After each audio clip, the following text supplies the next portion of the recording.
पवित्र हुआ कि जो अपवित्र है वो भी पवित्र हो जाए।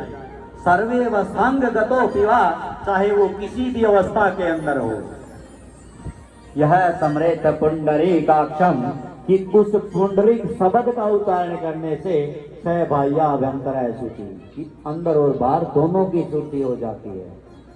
आजकल तो बाह्य शुद्धि नजर आती है जी, बाहर चाहे कितनी भी साबुन लगा लो, कितने भी सेंट लगा लो, कहते ना जगत में कोई न परमानेंट, जगत में कोई न परमानेंट, जगत में कोई न परमानेंट, जगत में कोई न परमानेंट। कहते नित मेली चंदन साबुन, नित मेली चंदन साबुन, चाहे लगा लो सेंट, जगत में कोई न परमानेंट, जगत में कोई न परमानेंट।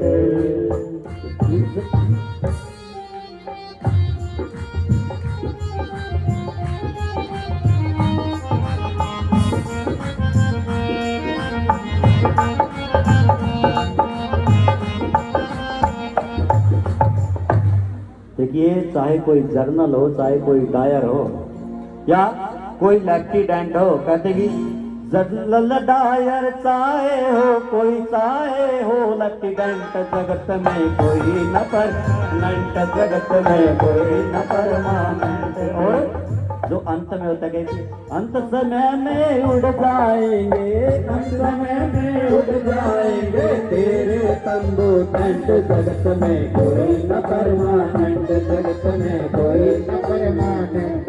इस संसार में कोई परमानेंट नहीं है, जो आया है उसमें जाना भी ऐसा है, कोई अमीर हो चाहे कोई गरीब हो। देखिए, एक मंत्र के अंदर सारी भागवत कथा गा दी, कि एक मंत्र के अंदर सारी भागवत का सार समझा दिया। कहा कि एक पुंडरीक नाम का एक ब्राह्मण होता है, जिसने कलयुग के अंदर जन्म लिया। कहते हैं कि जो अपनी पत्नी से बड़ा प्रेम करता था और जिनकी पत्नी बड़ी सुंदर थी।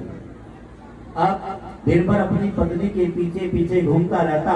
एक दिन उसके माँ बाप ने उससे कहा कि हे पुंडरीक, हमारा बड़ा मन है कि हम भी गंगा माँ के दर्शन करके आए, क्योंकि हमारा अंत समय आ गया है, तो हम चाहते हैं कि अंतिम समय में तू हमें गंगा माँ के दर्शन करवा कर लाए।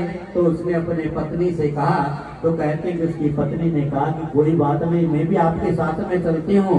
अब रास्ते में कहते हैं कि वो दो बूढ़े माँ बाप से पैदल चल रहे थे, लेकिन उसकी पत्नी ने कहा कि मुझसे पैदल नहीं चला जाता। तो उस पुंडरीक ने अपनी पत्नी को अपने कंधे पर उठा लिया। अब माँ बाप थोड़ी दूर चले और थोड़ी दूर जाने के बाद उसकी माँ ने रोते हुए कहा कि बेटा, हम भी थक गए, हमसे भी नहीं चला जाता। कहते कि उस पुंडरीक ने अपने माँ बाप को अपनी धोती के पल्ले से बांधा और घसीटते हुए गंगा माँ के तट पर ले गया। अब जैसे ही गंगा माँ के अंदर प्रवेश किया, तो कहते हैं कि गंगा तट के ऊपर श्रीमद् भागवत की कथा चल रही थी। कथा के